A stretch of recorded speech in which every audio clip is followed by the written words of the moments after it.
Hello मेरे प्यारे दोस्तों, आप सभी का मेरे चैनल में बहुत बहुत स्वागत है। देखिएगा, आज हम तुमको वायु सेवर्ट नियम इसके बारे में बता रहे हैं। ठीक है, ये वायु सेवर्ट नियम क्या होता है? ये दो वैज्ञानिकों नाम है, वायु प्लस सेवर्ट, ये दो वैज्ञानिकों का नाम है। ये वायु सेवर्ट नियम कक्षा 10 में भी है और कक्षा 12 में भी है। ठीक है, ये दोनों के लिए बहुत ही मोस्ट इंपॉर्टेंट डेरिवेशन है। ठीक है, इस डेरिवेशन को आज हम तुमको बता रहे हैं। बहुत आसान भाषा में बताएंगे, बहुत सिंपल भाषा में बताएंगे। बस देखिएगा, रुक करके देखिएगा, इसमें थोड़ा टाइम दीजिएगा, लेकिन तुम्हें एक एक शब्द समझ में आएगा कि वायु सेवर्ट का नियम है क्या, कैसा नहीं है। देखिएगा, इस वायु सेवर्ट नियम की कब आवश्यकता पड़ी। देखो, हम पहले बताएं। पहले एक ऑस्टर्ड नामक वैज्ञानिक थे, ऑस्टर्ड।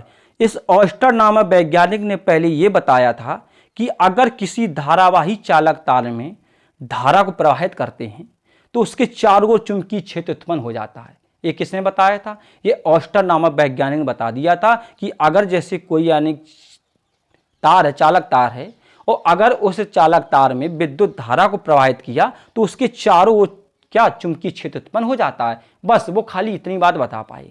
इसके बाद क्या हुआ कि फिर ये दो वैज्ञानिक वायु सेवर्ट, इन दोनों वैज्ञानिकों ने अपने अपने प्रयोग किए और इस प्रयोग में उन्होंने बताया कि ऐसा नहीं होता है। जब भी हम किसी धारावाही तार में या चालक में धारा को प्रवाहित करते हैं तो उसके चारों ओर चुंबकीय क्षेत्र उत्पन्न नहीं होता।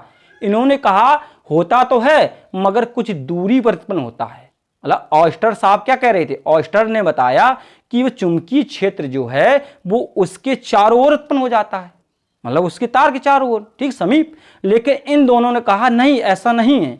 जो चुंबकीय क्षेत्र जो होता है वो उस तार के एक छोटे भाग के कारण या तार से कुछ दूरी पर उत्पन्न होता है। वो कैसे उत्पन्न होता है देखिएगा इस डेरिवेशन में। बहुत मोस्ट इंपॉर्टेंट डेरिवेशन, एक एक शब्द समझ में आएगा। देखिएगा, ये हमने क्या किया, एक तार लिया, ये ठीक है, या इसे समझ लो ये हमारा एक क्या है, चालक है। हमने क्या किया, इस चालक में धारा को प्रवाहित कर दिया। अब ये हो गया धारावाही चालक। समझ में आ गया? पहले क्या था, एक खाली चालक था और फिर हमने इसमें क्या किया, इसमें धारा को प्रवाहित कर दिया। जब इसमें धारा को प्रवाहित किया तो अब ये बन गया धारावाही चालक या धारावाही तार बन गया। तो हम क्या करेंगे कि इस तार का पहले एक छोटा भाग लेंगे, एक खंड लेंगे। क्या खंड? इसे हम खंड भी बोल सकते हैं और इसे हम अल्पांश भी बोल सकते हैं। क्या बोल सकते हैं? अल्पांश। मतलब इस खंड को ही अल्प मतलब छोटी मात्रा को अल्पांश बोलते हैं। मतलब एक बहुत बड़े भाग का एक छोटा भाग, अल्प भाग ले लिया जाए तो उसे हम क्या कहते हैं, अल्पांश कहते हैं, या उसका छोटा खंड कहते हैं। ठीक, अल्पांश बोलेंगे तो अच्छा समझ में आएगा। तो हमने क्या किया, इस तार का एक छोटा भाग ये ले लिया, यहां से, कहां से, यहां से लेकर के यहां तक, ये हमने एक छोटा भाग ले लिया यहां से यहां तक जी। ठीक है, ये हमने ले लिया अल्पांश भाग। तो इसकी हमने लंबाई कितनी मान ली, डेल्टा एल लंबाई मान ली। यहां से लेकर के यहां तक की लंबाई कितनी मान ली हमने, डेल्टा एल लंबाई मान ली। ठीक है ना। और जब तार है तो इससे कुछ दूरी पर, कितनी दूरी पर, इससे कुछ दूरी पर, मतलब बिंदु P स्थित है। कौन स्थित है? ये बिंदु P स्थित है। और इस अल्पांश से लेकर के इस बिंदु P तक की दूरी को हमने कितना माना, R माना। कितना माना, R। तो इस बिंदु P पर ही चुंबकीय क्षेत्र होता है। ठीक है, तो इसमें क्या है कि जब वायु सेवर्ट के अनुसार किसी धारावाही, समझना, वायु सेवर्ट के अनुसार किसी धारावाही चालक में उत्पन्न चुंबकीय क्षेत्र जो होता है वो निम्न बातों पर निर्भर करता है। किन बातों पर? निम्न बातों पर निर्भर करता है। ठीक है, निम्न बातों पर निर्भर करता है। नंबर पहली बात देखना क्या कह रहा है, ध्यान रखना। उसने बताया कि जो चुंबकीय क्षेत्र जो बी होता है, चुंबकीय क्षेत्र बी, ठीक है, प्रोपोर्शनल आई। ठीक, बी प्रोपोर्शनल आई। ठीक है, आई मतलब क्या है, इसमें धारा।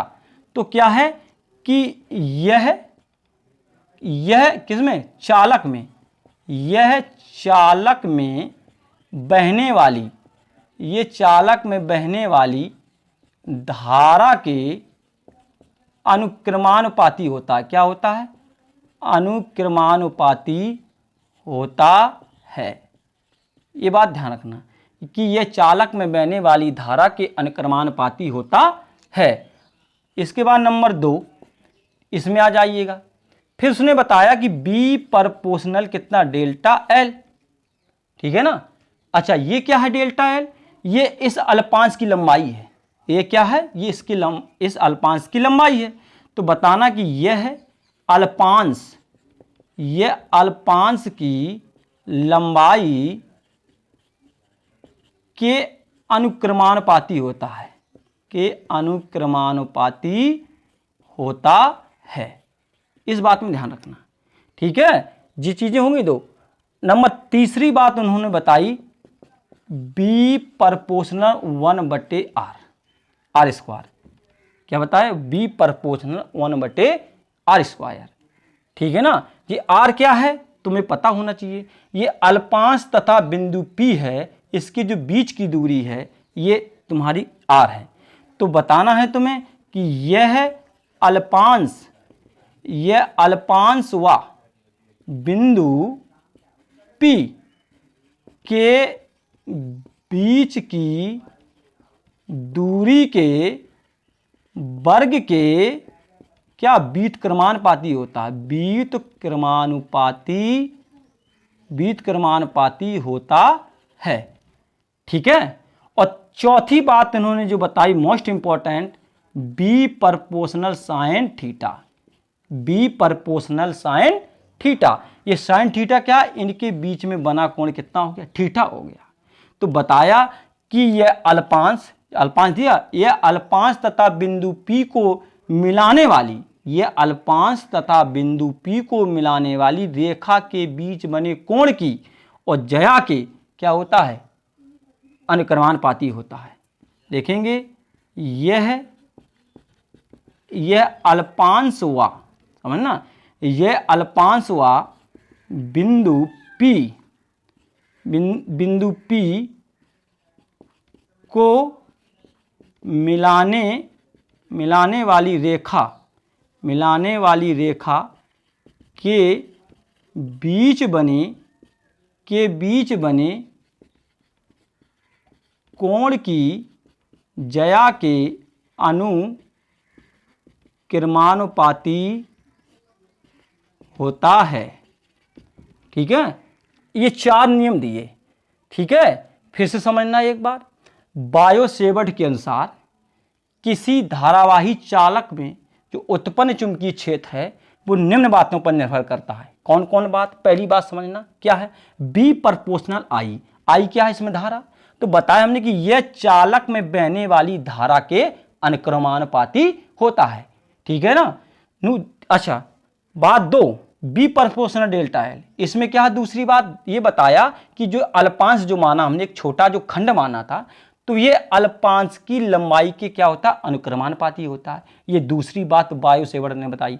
तीसरी बात क्या बताई कि ये अल्पांश व बिंदु P के जो बीच की दूरी है के वर्ग के क्या होता है, व्युत्क्रमानुपाती होता है, मतलब उल्टा होता है।